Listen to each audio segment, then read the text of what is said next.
Dans le paysage mondial actuel, nous observons une tendance inquiétante à l'hostilité à l'égard de la foi, en particulier à l'égard du catholicisme. Cette hostilité se manifeste sous plusieurs formes, notamment l'infiltration d'idées laïques dans l'Église, la législation limitant l'expression religieuse et même la suppression pure et simple des pratiques religieuses. En tant qu'observateur attentif des événements de l'Église, il est de mon devoir de souligner cette subtile atteinte à la foi et d'attirer l'attention sur un sas emblématique, l'Espagne. Dans ce pays, autrefois bastion du catholicisme, des restrictions de plus en plus sévères à la liberté religieuse sont imposées, ce qui constitue un sombre présage de ce qui pourrait arriver dans d'autres pays.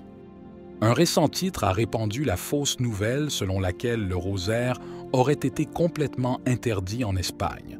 Bien que cette affirmation soit techniquement inexacte, la réalité est tout aussi inquiétante.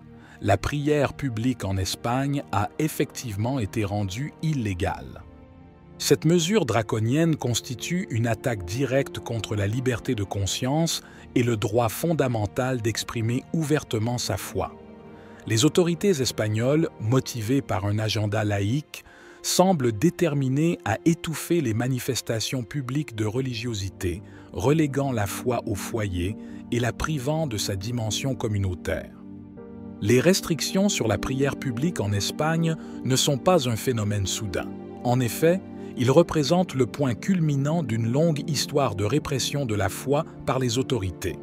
Dans le passé déjà, les catholiques espagnols ont dû faire face à des interdictions et à des persécutions, se voyant refuser le droit de professer librement leur religion. Cette hostilité envers la foi n'est pas seulement une question du passé. Aujourd'hui encore, les autorités espagnoles font preuve d'une attitude de mépris à l'égard des pratiques religieuses, ignorant même les lois qui devraient protéger la liberté religieuse. Il existe un préjugé laïque qui vise à marginaliser la foi de la vie publique et à la confiner à une sphère privée et insignifiante. Si nous regardons en arrière, nous pouvons trouver un parallèle troublant entre la situation actuelle en Espagne et les apparitions de Fatima. Dans les deux cas, on assiste à une répression de la liberté religieuse par des pouvoirs laïques hostiles à la foi.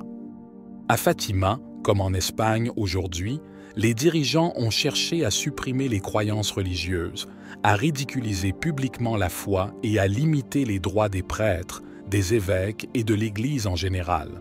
Ces analogies historiques nous enseignent que l'hostilité envers la foi n'est pas un phénomène nouveau, mais plutôt une menace récurrente à laquelle il faut toujours résister fermement. Face à l'injustice de l'interdiction de la prière publique, les catholiques espagnols n'ont pas baissé les bras. Avec courage et détermination, ils ont continué à se rassembler pour prier, malgré les menaces et les intimidations des autorités. Cette résistance courageuse représente un brillant exemple de la façon dont la foi peut triompher même face à l'adversité. Les catholiques espagnols démontrent au monde que la liberté de conscience est un droit inaliénable qui ne peut être supprimé par la force brutale ou par des lois injustes. À l'approche d'événements religieux importants en Espagne, les tensions entre les fidèles et les autorités vont s'accentuer. Les autorités, déterminées à étouffer toute expression publique de foi, ont déjà adopté des mesures répressives, comme l'imposition d'amendes aux organisateurs des prières. Ce climat de répression représente un grave danger pour la liberté religieuse et les valeurs démocratiques. Il est essentiel que la communauté internationale soit attentive à ce qui se passe en Espagne et qu'elle se joigne à la voix des catholiques pour dénoncer ces injustices. Les restrictions à la liberté religieuse en Espagne ne constituent pas un cas isolé. Malheureusement, cette tendance à l'hostilité envers la foi se propage dans diverses régions du monde. Dans des pays comme l'Australie, la Grande-Bretagne et l'Irlande du Nord, on rapporte des interdictions de prières silencieuses, des zones tampons autour des lieux de culte non chrétiens et des restrictions sur l'utilisation de textes sacrés comme moyen de défense contre les accusations de discours de haine. Ces mesures répressives, souvent déguisées en initiatives progressistes ou en faveur des droits civiques, représentent une attaque directe contre la liberté de conscience et le droit d'exprimer pacifiquement sa foi. La communauté internationale doit être vigilante et prête à contrer toute tentative de limitation de la liberté religieuse, quel que soit le pays dans lequel elle se produit. Un projet de loi récemment proposé au Canada représente un pas supplémentaire vers la suppression de la liberté religieuse. S'il est adopté, ce projet de loi éliminerait la possibilité d'utiliser la foi ou des textes sacrés comme moyen de défense contre des accusations de discours de haine. Cette mesure draconienne aurait des conséquences dévastatrices pour les chrétiens et les autres minorités religieuses. Les croyants pourraient facilement être accusés de discours de haine pour avoir exprimé leurs croyances religieuses, risquant ainsi d'être condamnés et sanctionnés pénalement. Le projet de loi canadien représente un dangereux précédent qui doit être rejeté avec force. Malheureusement, les chances que le projet de loi canadien soit adopté sont élevées. Le climat actuel d'hostilité à l'égard de la religion, alimenté par des idéologies laïques et des intérêts politiques, pourrait conduire à l'adoption de cette mesure répressive. Il est prévisible que l'application du projet de loi serait discriminatoire.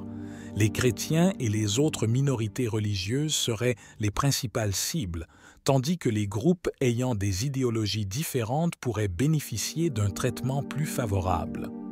Cette discrimination flagrante constitue un affront au principe d'égalité et de justice qui devrait sous-tendre toute société démocratique. Face à cette menace mondiale qui pèse sur la liberté religieuse, il est vital que les croyants du monde entier s'unissent et s'expriment. Nous devons défendre avec courage et détermination notre droit de professer notre foi ouvertement et pacifiquement. Je vous invite à vous joindre à moi pour prier pour l'Espagne et tous les pays qui subissent des attaques contre la liberté religieuse. Nous récitons chaque jour le rosaire, en offrant nos intentions pour la défense de la foi et pour le triomphe de la vérité et de la justice. Rappelons que la foi est un don précieux qui ne doit jamais être sacrifié sur l'autel de l'idéologie ou du pouvoir politique. Nous devons résister fermement à toute tentative visant à supprimer notre liberté de conscience et à limiter notre capacité à exprimer authentiquement notre foi. Ensemble, nous pouvons défendre la foi et construire un monde plus juste et plus respectueux pour tous. Si vous avez aimé la vidéo, commentez « Amen ». Que Dieu te bénisse.